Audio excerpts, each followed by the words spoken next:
O objetivo dessa aula é a gente entender como calcular uma inequação do segundo grau. Esse vídeo aqui é o primeiro vídeo da playlist de inequação do segundo grau, tá? A gente vai estar trabalhando aí nessa playlist com alguns vídeos, né, sobre como que a gente pode resolver inequações do segundo grau, né? A gente vai entender aí o que é uma inequação do segundo grau, a gente vai ver todos os possíveis casos, né, que pode aparecer em concursos, em provas aí no que vocês estiverem fazendo na vida escolar e acadêmica de vocês, a respeito de inequação do segundo grau, tá?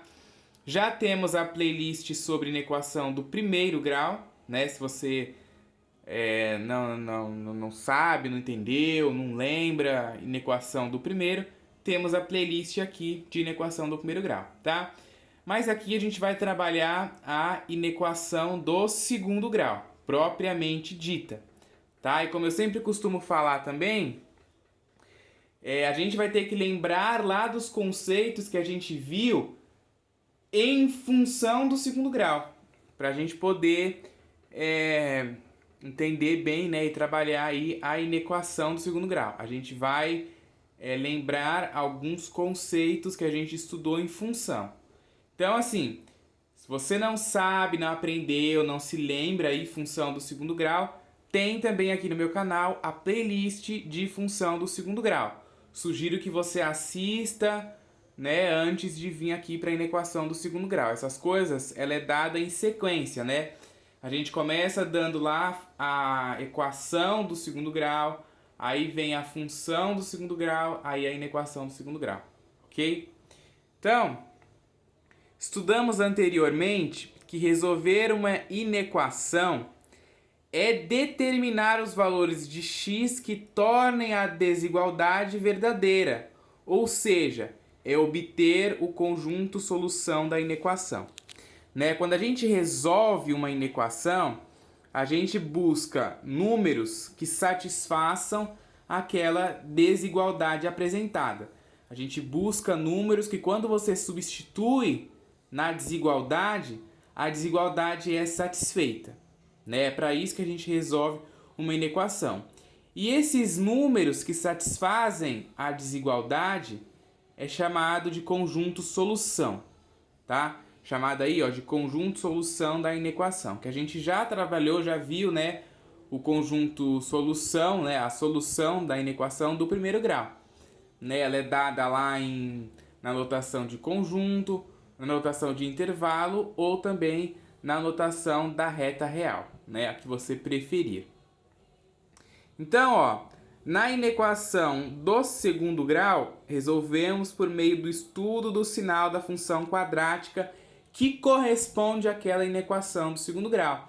Então, olha só, do mesmo jeito que a gente viu na playlist da inequação do primeiro grau, que a gente resolvia uma inequação lá estudando o sinal, né? Principalmente quando a gente trabalhava com sistema e por aí vai, aqui também tem isso, tá? Aqui também tem isso. Definição: sendo f de x igual a ax ao quadrado mais bx mais c uma função quadrática, denominamos inequação do segundo grau toda desigualdade que, quando reduzida, possui uma das seguintes formas.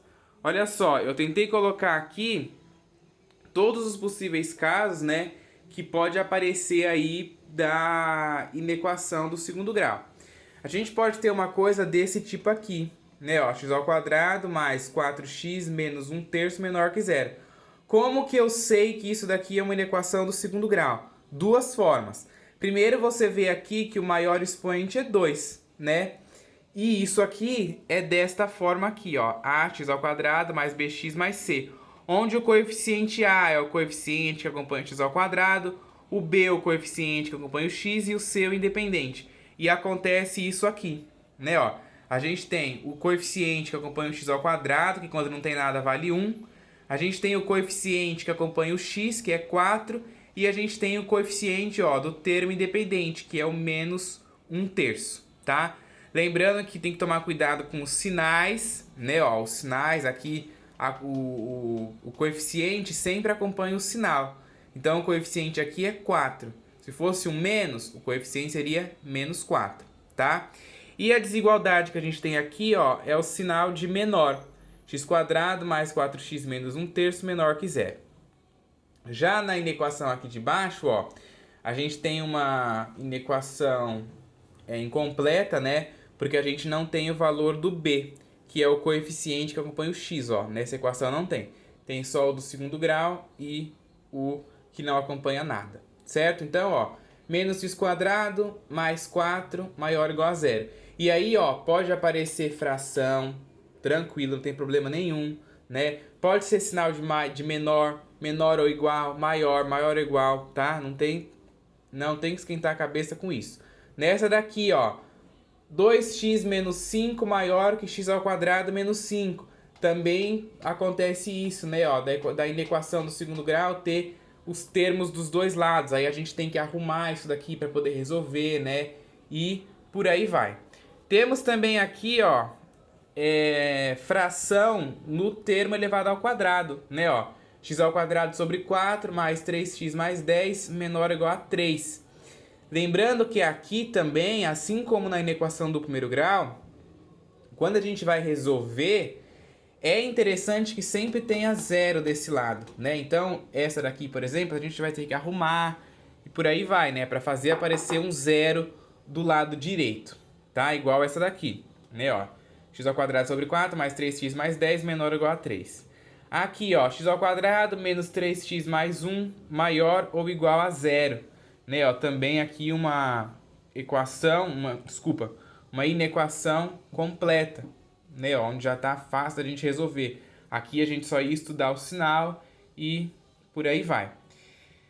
2x² menos 5x, ó, outra incompleta, menor que zero também, ó, já tem o zero aqui, então seria só estudar o sinal, né? Primeiro que a gente tem que utilizar a Bhaskara ou some produto, né, para poder achar as raízes, para colocar a projeção dela no eixo X e você conseguir estudar o sinal, tá?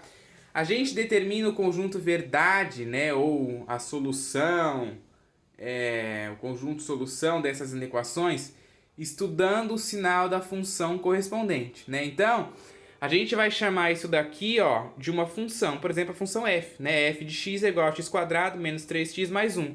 Aí você vai lá achar as raízes, colocar na projeção do eixo x, desenhar a parábola e estudar o sinal onde a parábola é maior ou igual a zero. E aí você resolveu, tá? Então, assim, você tem que saber aqueles conceitos que a gente viu lá na função de segundo grau, que é a concavidade da parábola, né? Ó, quando a gente tem uma equação, né, uma função do segundo grau que seja, né, uma função do segundo grau desse jeito aqui. Quando a gente tem o coeficiente a maior do que zero, concavidade para cima. O a menor que zero, concavidade para baixo, né? E como vai ser a projeção só no eixo x, você tem que saber, tem que conhecer só o que o coeficiente a faz com uma função. As outras letras não precisa, porque o b ele é o ramo, né, que a função intersecta o eixo y. Se o b é positivo, ela intersecta o eixo y crescendo. Se é negativo, intersecta o eixo y decrescendo. Se o b é zero, a função corta o eixo y no vértice. E o c é onde a função corta o eixo y, mas não vai ter isso porque é só em relação à projeção que a gente faz, é sempre em relação ao eixo x, tá? Então, o que a gente tem que saber para conseguir trabalhar com a inequação do segundo grau?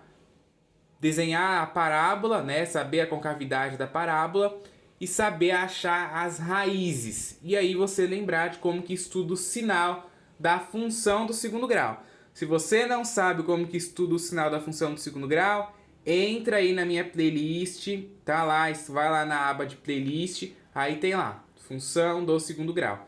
E vai ter um vídeo lá que é sobre isso aí. Estudo do sinal da função do segundo grau, função quadrática. Entra lá, assiste, aprende, né, como que se estuda o sinal da função e aí depois vem pra cá, tá? Porque é importante esses conceitos não ser perdidos ao longo do caminho. Porque a gente usa um conceito em outro assunto de matemática, ok?